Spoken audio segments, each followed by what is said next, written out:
সারা বিশ্বে একসময় ইংরেজি গানের আধিপত্য থাকলেও বিগত কয়েক বছরে জনপ্রিয়তার শীর্ষে উঠে আসছে কোরিয়ান কে পপ। মুহূর্তেই ফুরিয়ে যায় কে পপ কনসার্টের টিকিট, নামে লাখো শ্রোতার ঢল। নিজ দেশের সংস্কৃতিতে বিশ্বের নানাভাষী মানুষের মনে জায়গা করে নিলেও ইংরেজি গানের প্রতি ঝোঁক আর একঘেয়ে সাউন্ডের কারণে স্থানীয় শ্রোতারা আগ্রহ হারাচ্ছেন কে পপে।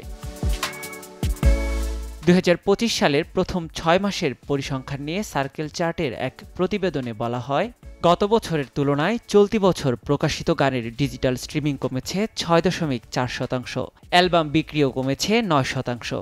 এছাড়াও গত বছর 17-এর অ্যালবাম ৩ মিলিয়নের মাইলফলক ছুঁলেও এবছর কোনো অ্যালবাম বিক্রির হিসাবে ৩ মিলিয়নের ধারে কাছেও যায়নি।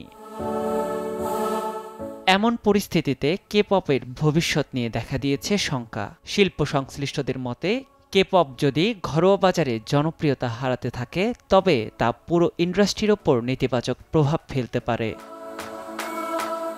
নিয়াজ শুভ, সময় সংবাদ।